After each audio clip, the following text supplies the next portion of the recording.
I'm delighted to be here. If we can get some quiet in the audience, it would be easier. Thank you very much.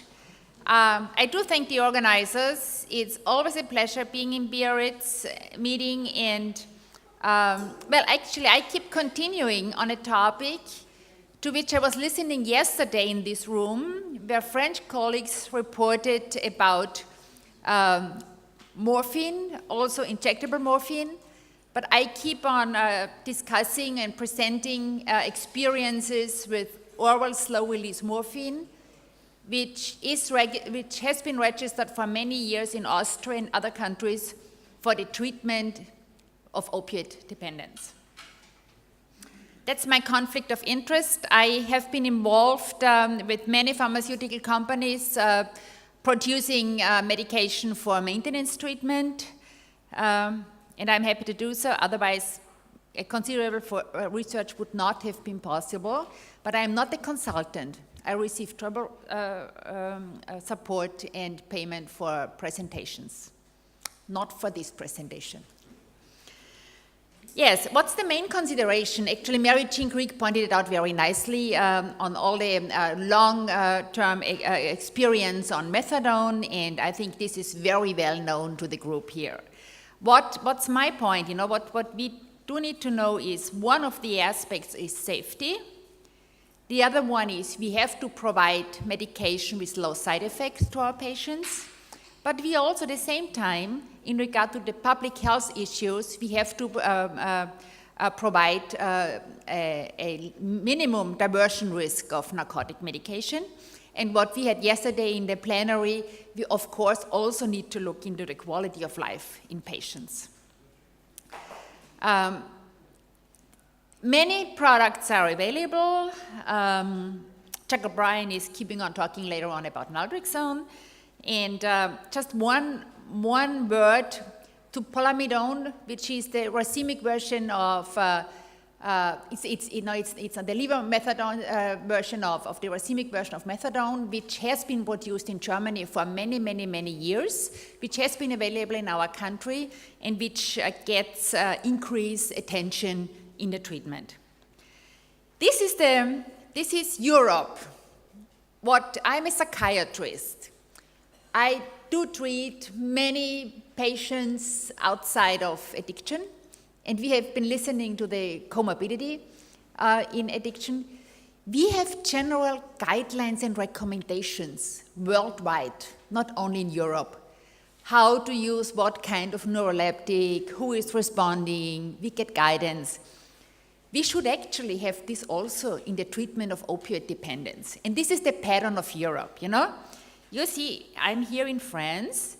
The red column it's the leading country with buprenorphine treatment, which actually was the first treatment as known to you. I think I even met Jack O'Brien when it was introduced at this first meeting in the south of France. I think it was Monaco or Nice, so it was somewhere in the south of France.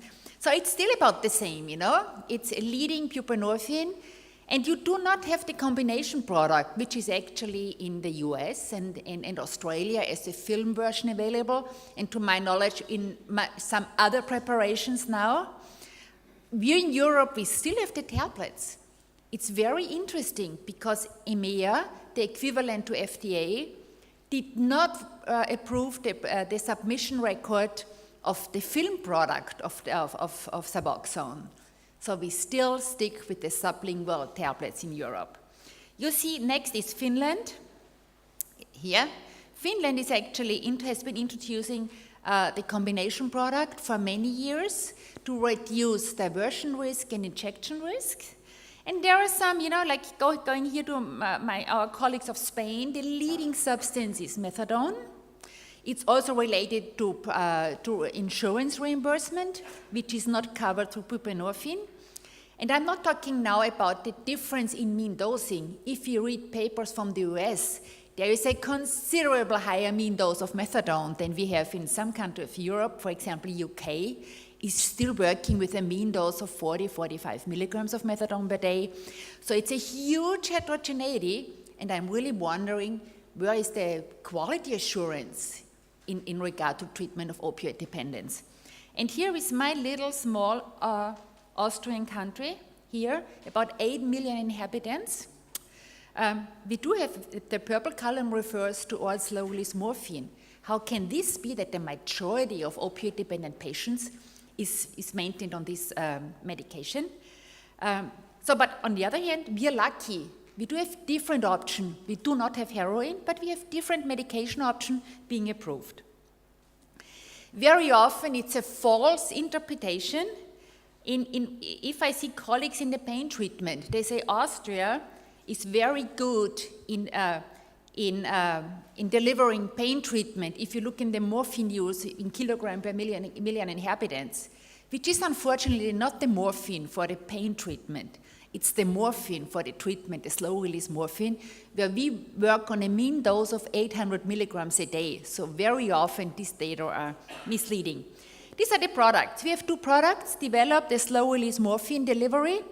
One is called Substitol, which are capsules with very small pellets. And the other one is a morphine hydrochloride tablet.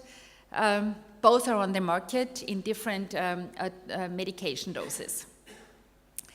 The idea of oral slow-release morphine was not originated in Central Europe. It was Mitchell who first administered and reported it when he used it in Australia, and he transferred 18 methadone-maintained patients to oral slow-release morphine.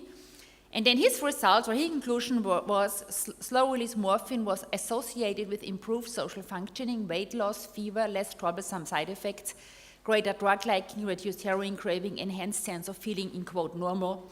The majority preferred slow-release morphine over methadone. This is an open label study, okay? This is more a pilot and observational information delivered by Tim Mitchell. We actually, we had off-label use. In my country, when I started actually my psychiatric medication, I had returned from my education in the United States, there was an off-label use of oral slow-release morphine. And I found some pregnant people being maintained on, so we did a comparison in pregnancy, which actually is very unusual. There are no evidence-based trials, and then we do something in pregnancy, what is the high-risk population. However, I wanted to study this under a control condition. What's the difference between methadone and slow-release morphine? What was the results? And this was published 1999, so it's more than 15 years away. In addiction, both were safe, both medications were safe and tolerated, both prevented preterm delivery, both induced a neonatal abstinence syndrome with no significant difference in intensity and duration, but we had a significant lower concomitant consumption of heroin and benzodiazepine in the slow-release morphine group. However, as we do know, in the last trimester of pregnancy, due to enzyme induction, very often we need to increase the dosing and we need to split the dosing. And we did not in this design split the methadone doses, but we split the oral slow-release morphine doses, so which might have been influencing the results. Then we did what we all do, we did an evidence-based double-dummy, double-blind control comparison between slow-release morphine and methadone in opioid-maintained patients. I designed this study based on my US colleagues, how they do randomized trials, and the US is giving actually reimbursement to the patients in order for their efforts to take part of a study, which was new at this time, and this was published 2005 for my IRB board.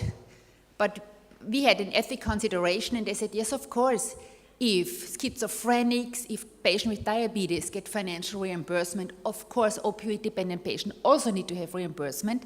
And we also had, in addition, a high behavioral group counseling. This was the design. It had a screening period, heroin-dependent patient, heroin, then having them on 7 weeks on oral slow-release morphine, double-blind, double-dummy methadone. Then we had a crossover in changing the medication. And after 15 weeks, the study trial was over. So the patient, it's the same, for 15 weeks, they showed up every day, had the supervised dosing of the double-blind, double-dummy medication. There was no significant difference in the demographic data of both of the groups. So this is the usual group of heroin-dependent patients. And this is the result. The retention rate was unbelievable high. After 15 weeks, we had about 90% retention with no significant difference. So this curve shows you, I think this should be self-explanatory. Yellow here is first methadone, then morphine, and red is the opposite. First morphine, and then crossover and methadone. So what we found, we had a significant decrease of the injection sites, what to expect. And we did, we administered a list of complaints referring that if the patients, it is very difficult here with this pointer, if the patients were first in yellow here, I'm sorry, it's getting too difficult. I think I have a pointer here. So, if the patients were first on methadone and then kept on to morphine and then the other way round. The same is with the back depression score. If the people were first on morphine and then being transferred to methadone, the back depression score increased. An equivalent with state-rate anxiety, first on morphine and then on methadone, so the anxiety score increased. This was about the similar pattern for other instruments. What was the results? And this was the discussion yesterday. How should be the transference rate between oral slow-release morphine and methadone? So this is about 1 to 1.75 from methadone to slow-release morphine. The mean dose was 85 milligrams of methadone and 680 milligrams of oral slow-release morphine. It was a very high retention rate. So we really pampered the patient, as we do know in clinical trials. If there is a good study site, it's also very important how to deal with the patient, plus the group behavior therapy. A significant reduction in injection site, no significant difference in concomitant consumption. However, we had a significant increase of cocaine consumption over the 15 weeks, and the patient felt significantly better on oral slow-release morphine. George Woody commented in a Diction editorial, New Horizon, sustained-release morphine as agonistic treatment.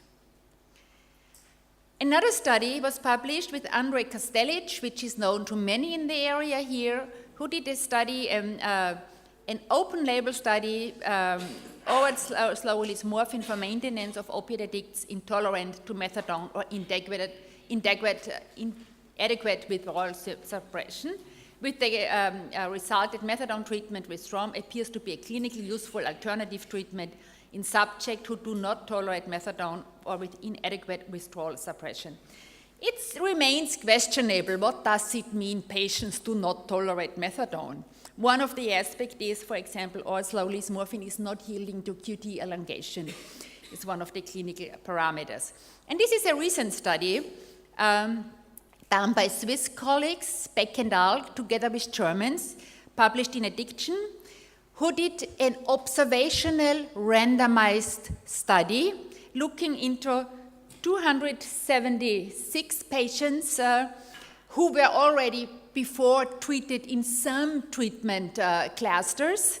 They were randomized, actually the same as we did our double-blind, double-dummy study, which is the usual thing. First randomized to either of the medication, then a crossover in the second period to the opposite medication. So 11 weeks, actually 10 weeks treatment with 1 week adjustment, crossover in the same treatment period. During the treatment phases, flexible dosing was permitted. This was actually a confirmation study also requested by EMA, showing how is the field situation.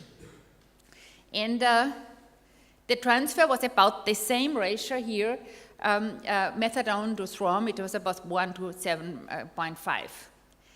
What is interestingly, what I found actually kind of disappointing, after a duration of about 20 weeks, the retention rate was not too good in the overall sample, with no significant difference. Here you find the mean dosing, which is actually about 800 milligrams to 100 milligrams of methadone. The results, as pointed out, no significant differences between the conditions. Women had a significant lower retention rate than men. This is actually confirmative. We see rather often. And it was interestingly no association between retention and psychiatric comorbidity. However, I need to limit a little bit. It was not stable study sites. There were several study sites, so there might be heterogeneity in the rate reliability.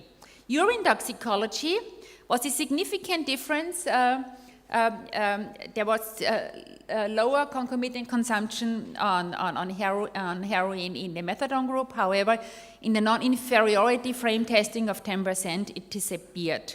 In the other medication, it was no significant difference. So there was a recent review done by Anne Linford Hughes in the Journal of Psychopharmacology, referring to guidelines for Europe. How should be the standard of care in narcotic treatment for opiate addicts? And she also referred to the studies on oral slow-release morphine, and I state, a small number of short-term crossover studies of slow-release morphine have been published. These show similar efficacy to methadone, but no long-term data available, but these data are available now. But she also states, however, experiences in Austria show that SROM is frequently abused and dominates the black market, which is true. And this is a study published in, I'm sorry, putting you again to the audience in Iko Marimani's journal. There was an Equator study looking into different areas, interviewing physicians who are treating patients with opioid maintenance in 10 European countries. Of course, with the dominance of the 10 European countries where GPs were involved in the treatment, which is completely opposite to the US, but is the dominance, for example, in France, that the majority of patients are treated by GPs. Then the instrument was translated, validated in the different languages. Then we interviewed patients currently in opioid maintenance treatment, and we interviewed opioid users who were currently out of opioid maintenance, either never in there or out of them. So this publication can be actually read in ICROS journals, and we have a recent, very nice publication in the European Addiction Research looking into the quality of life of these patients' cohorts. And this is the results, and I only point out to this, Austria, SROM is associated with a high risk of injectable misuse and diversion.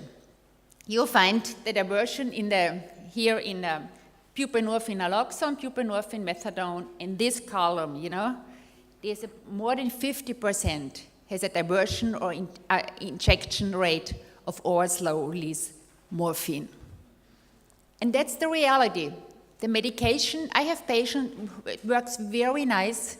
Of course, to my clinical point of view, with the lower comorbidity, with employment rates, but we also have to pay attention on these figures. So, David Nutt wrote a perspective editorial, Antagonist-Agonist combination as therapies for heroin addiction, Back to the Future. And we are doing this, that's the future.